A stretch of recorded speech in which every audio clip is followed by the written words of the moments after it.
Degree college की online classes में आपका स्वागत है। आज हम बीए द्वितीय वर्ष की राजस्थान का भूगोल जो विषय प्रश्न पत्र है बीए द्वितीय वर्ष में, उसमें पिछली कक्षा में हमने पढ़ा था राजस्थान की मृदा के बारे में, मिट्टी के बारे में। आज अपना जो टॉपिक है वो है राजस्थान की प्राकृतिक वनस्पति। राजस्थान की प्राकृतिक वनस्पति को हम आज अध्ययन करेंगे, जिसका राजस्थान की प्राकृतिक वनस्पति राजस्थान की धरातल, राजस्थान की बनावट, राजस्थान की मिट्टी और राजस्थान में फैले हुए रेगिस्तान को इंगित करती है कि राजस्थान में किस प्रकार की वनस्पति पाई जाती है प्राकृतिक रूप से। तो राजस्थान धरातलीय दृष्टि से देखा जाए तो लगभग 61% रेगिस्तानी क्षेत्र है, मरुस्थलीय क्षेत्र है, वनस्पति विहीन क्षेत्र है, वनस्पति विहीन क्षेत्र है। इसके अलावा जो 40% भूभाग है उसमें प्राकृतिक रूप से विभिन्न प्रकार की वनस्पति पाई जाती है, जहां वर्षा औसत रूप से 50 सेंटीमीटर से ऊपर पाई जाती है। और अरावली जो क्षेत्र है, अरावली पर्वत श्रृंखला का, उस क्षेत्र में वनस्पति बहुत ही उम्दा पाई जाती है। आज हम देखेंगे प्राकृतिक वनस्पति को। मैंने बोर्ड पर श्यामपट पर जो कुछ चीजें हैं मुख्य रूप से वो दर्शाई हैं कि राजस्थान की प्राकृतिक वनस्पति जो है वो कुल क्षेत्र के 9.56% भाग पर फैली हुई है। 9.56 यानी 100 में से केवल 9.56% भाग ही वन संपदा के अंतर्गत हैं, जो कि बेहद ही कम है। पूरे भारत में सर्वाधिक कम राजस्थान में है।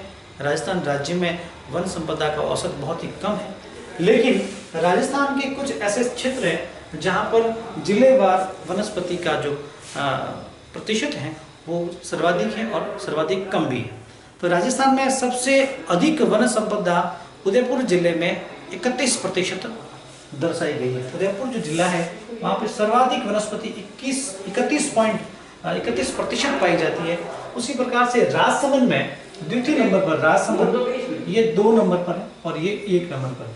राजसमंद जो राज्य है, जिला है, उसमें राजस्थान में 29.4% कुल क्षेत्रफल की भूमि पर वन प्राकृतिक वनस्पति पाई जाती है। ये दोनों ही जिले स्थिति अनुसार इनका जो वितरण है वो है अरावली पर्वत श्रृंखला। अरावली पर्वत श्रृंखला का ऊपर उठा हुआ ये भाग है जहाँ पर सर्वाधिक वर्षा होती है और ये सर्वाधिक वानस्पतिक रूप से भी संपदा में पाई जाती है। इसके अलावा सबसे कम वन संपदा चूरू जिले में पाई जाती है। प्राकृतिक रूप से चूरू जिले में सबसे कम प्राकृतिक वनस्पति पाई जाती है। इससे जुड़ा हुआ एक प्रश्न और आता है कि चूरू जिले में कोई भी नदी नहीं है। चूरू जिला एक ऐसा जिला है जिस जिले से कोई भी नदी प्रवाहित नहीं होती है। छोटा सा जिला है, लेकिन प्राकृतिक रूप से भी चूरू में वनस्पति भी कम से कम 1% ही पाई जाती है। प्राकृतिक वनस्पति का 1% सबसे कम चूरू में है। और दूसरे नंबर पर आता है जैसलमेर, जिसमें 1.25% प्राकृतिक वनस्पति पाई जाती है जैसलमेर में। जैसलमेर रेगिस्तानी क्षेत्र है, मरुस्थलीय क्षेत्र है, बलुई रेतीली मिट्टी है, जिसमें जल जो है वाष्पीकरण के कारण बहुत ही कम मात्रा में न के बराबर है, इसलिए प्राकृतिक वनस्पति भी न के बराबर मान गए हैं। इसके अलावा हम लोग आगे देखते हैं कि प्राकृतिक वनस्पति को वर्गीकृत किस रूप में राजस्थान में किया गया है। वर्गीकरण कैसा है? गवर्नमेंट ने, सरकार द्वारा जो आंकड़े हमारे सामने प्रस्तुत किए गए हैं 2013-14 के आंकड़े हैं। ये 2013-14 के इन 2013-14 के आंकड़ों के अनुसार राजस्थान में आरक्षित वन का जो क्षेत्रफल है वो है 37.98%। आरक्षित या रक्षित कह दो, सरकारी आंकड़े हैं ये। 2013-14 राजस्थान सरकार के जो प्राकृतिक वनस्पति के आंकड़े हैं उसमें आरक्षित जो वन संपदा है वो 37.98% है। 37.98% मानी गई है। और सुरक्षित रूप से जो वन है वो 55.77% प्राकृतिक वनस्पति राजस्थान में पाई जाती है। सुरक्षित वन प्राकृतिक वनस्पति। अब तीसरे नंबर पर आता है अवर्गीकृत वन। अवर्गीकृत वन जो है वो राजस्थान में जिनका वर्गीकरण नहीं किया हुआ है, जिन्हें गवर्नमेंट के आंकड़ों में दर्शाया हुआ नहीं है, वो 6.25 यानी 6.25% वन जो है वो अवर्गीकृत वनों के अंतर्गत माने गए है। ये तो हो गए सरकारी आंकड़े। अब राजस्थान में प्राकृतिक वनस्पति में किस प्रकार संरक्षित किया हुआ है सरकार ने, विभिन्न योजनाओं के द्वारा विभिन्न अलग अलग जो प्राकृतिक वनस्पति को संरक्षित करने के उपाय हैं उसके तरीके से, तो 27 अभ्यारण्य है राजस्थान में। टोटल 27 वन अभ्यारण्य है। वनों को आरक्षित करने के लिए राजस्थान गवर्नमेंट ने जो वन अभ्यारण्य है वो सर्वाधिक भारत में 27 राजस्थान में है। 27 वन अभ्यारण्य एवं 25 आरक्षित क्षेत्र, 25 आरक्षित क्षेत्र जो कि बहुत ही बड़ी बात है। आरक्षित क्षेत्र और 27 वन अभ्यारण्य इस राजस्थान राज्य में फैले हुए हैं, जो कि राजस्थान के लिए बहुत ही अच्छी बात है। प्राकृतिक वनस्पति को सुरक्षित संरक्षित करने के लिए इन वन अभ्यारण्यों में, इन वन आरक्षित क्षेत्रों में कोई भी व्यक्ति किसी भी प्रकार की प्राकृतिक वनस्पति को काट नहीं सकता, छेड़छाड़ नहीं कर सकता। वनों के साथ में जो जंगली जानवर हैं उन्हें भी किसी प्रकार का नुकसान नहीं पहुंचा सकता। कोई आ नहीं सकता, कोई जा नहीं सकता, केवल टूरिस्ट के रूप में उन्हें देख सकता है, वो भी सरकारी अनुमति के बाद। अब प्राकृतिक वनस्पति को हमने जो मोटे तौर पर समझना था वो समझ लिया है। ये प्राकृतिक वनस्पति को जो मूल रूप से प्रभावित करता है वो है राजस्थान की जलवायु, राजस्थान की भौतिक स्थिति।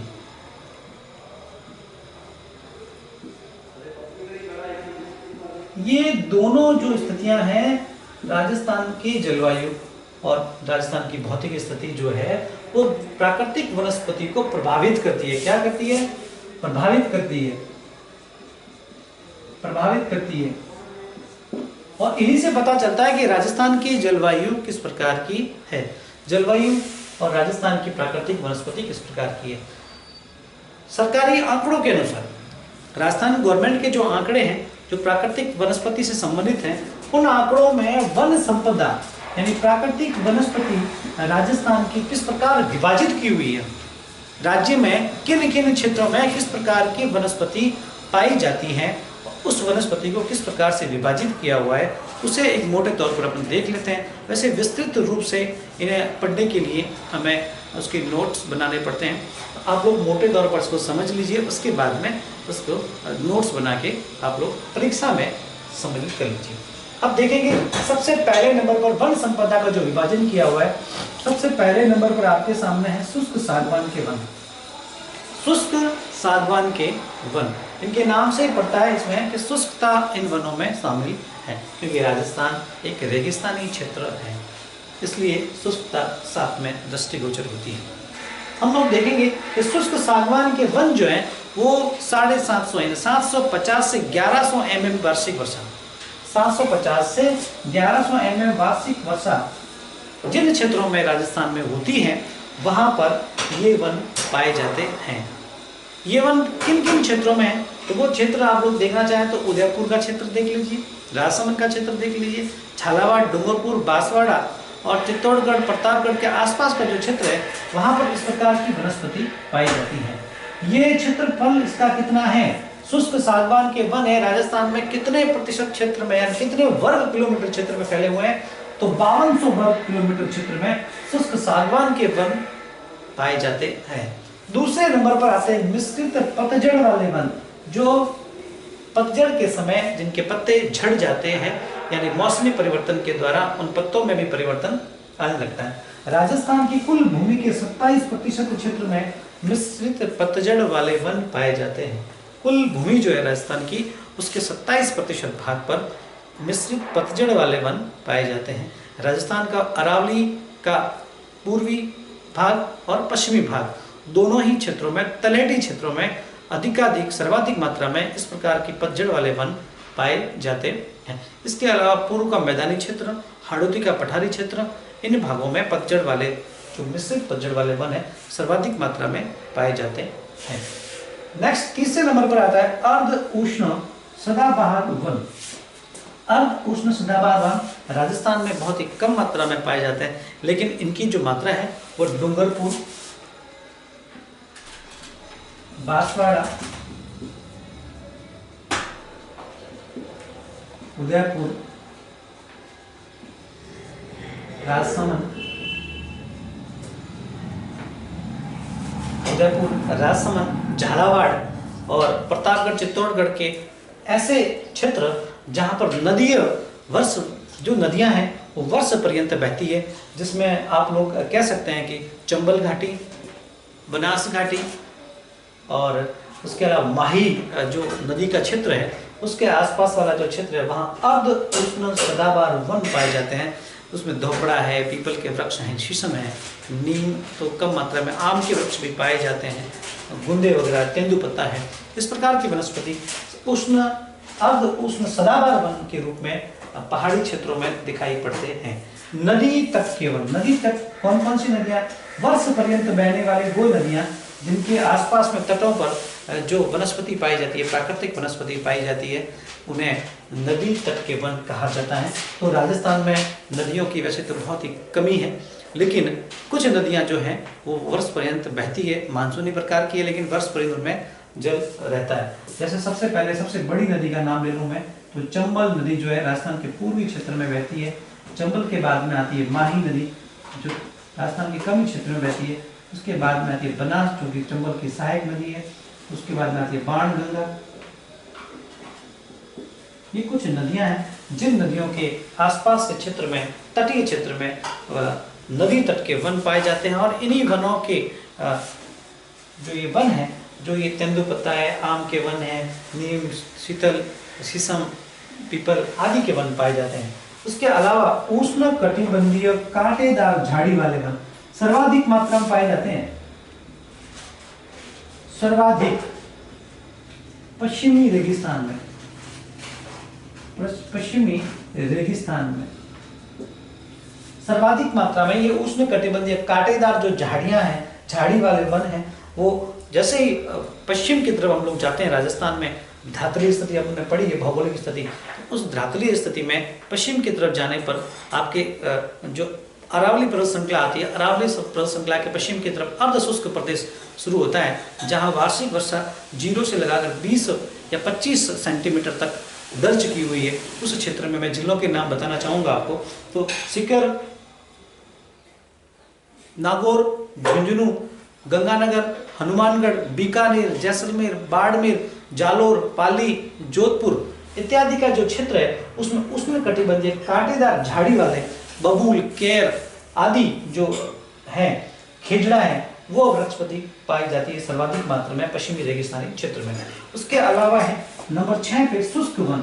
शुष्क वन पश्चिमी रेगिस्तान में पाए जाते हैं, पश्चिमी रेतीले मैदान में बहुत ही कम क्षेत्र में पाए जाते हैं, क्योंकि वनस्पति विहीन क्षेत्र है। लेकिन जहाँ भी पाए जाते हैं शुष्क वन पाए जाते हैं। जिन क्षेत्रों में थोड़ा बहुत भी कहीं अगर जल का वाष्पीकरण या जल का दाब है, जल क्षेत्र है, वहाँ पर शुष्क वनस्पति पाई जाती है और बबुल के रूप में, झाड़ी के रूप में वह भी देखने को मिलती है, शुष्क वन। लेकिन क्षेत्रफल बहुत ही कम है, कम मात्रा में पाई जाती है। तो राजस्थान की प्राकृतिक वनस्पति को हमने वन संपदा के रूप में इसका विभाजन कर लिया है। अब इन सभी को देखने के बाद में राजस्थान की प्राकृतिक वनस्पति को प्रभावित जो करता है, उसका पहला पॉइंट है अपना जलवायु, और दूसरा मुख्य रूप से है भौगोलिक स्थिति। राजस्थान की भौगोलिक स्थिति आप लोग और हम सभी जानते हैं। राजस्थान की जलवायु जो है वो किस प्रकार की है? राजस्थान की जलवायु है वो उष्ण कटिबंधीय मानसूनी प्रकार की, मानसून पर निर्भर उष्ण कटिबंधीय है।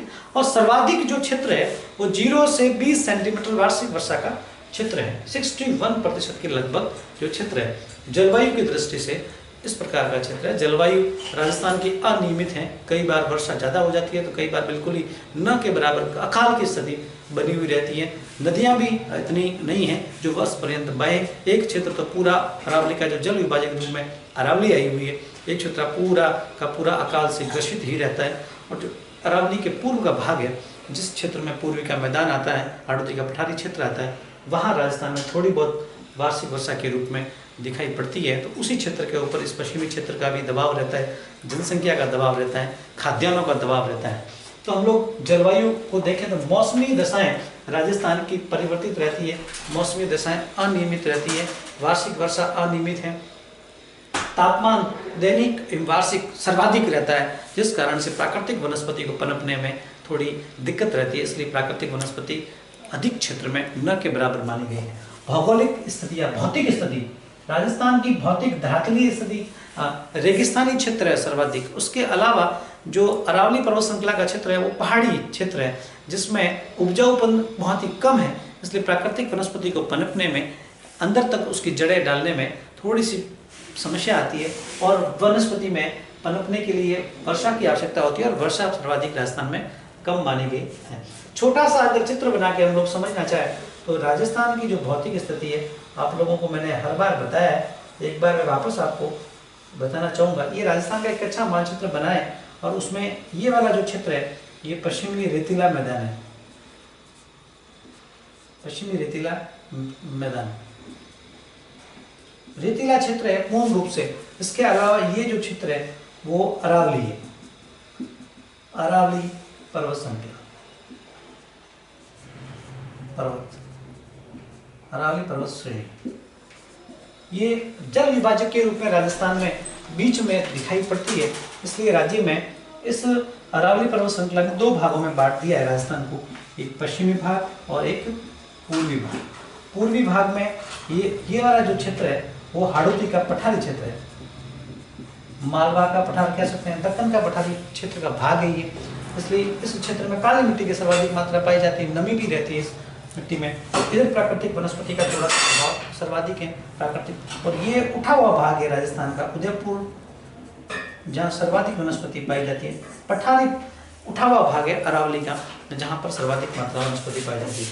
इधर माउंट आबू, यानी आबू ऊंचा, राजस्थान का सर्वोच्च शिखर माउंट जो गुरु शिखर है वो माउंट आबू में पाया जाता है, गुरु शिखर। इस क्षेत्र में भी वनस्पति सर्वाधिक मात्रा में, वर्षा की मात्रा सर्वाधिक पड़ती है। इधर तापमान की दृष्टि से ये क्षेत्र देखा जाए तापमान, तो तापमान राजस्थान में इधर लगभग 49 डिग्री सर्वाधिक मात्रा में रहता है, 49 डिग्री वार्षिक रूप से सर्वाधिक तापमान पाया गया है।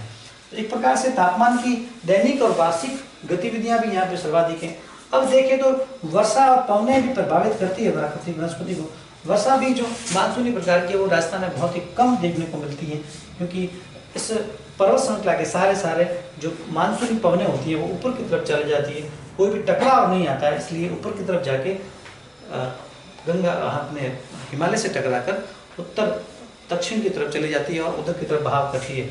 आने वाली हमारे जो बंगाल की खाड़ी से आती है वो नीचे की तरफ आती है और कुछ वार्षिक वर्षा कर देती है। तो अरावली की स्थिति के कारण राजस्थान में वर्षा की स्थिति भी बहुत ही कमी रहती है। इसलिए आप लोग देख सकते हैं कि प्राकृतिक वनस्पति को प्रभावित करती है जलवायु और भौतिक स्थिति। आज के लिए प्राकृतिक वनस्पति का जो चैप्टर है आपका, ये लगभग आज पूर्ण रूप से आपके सामने है। इसके नोट्स बना लीजिए, आप इसको उतार लीजिए, स्क्रीनशॉट ले लीजिए।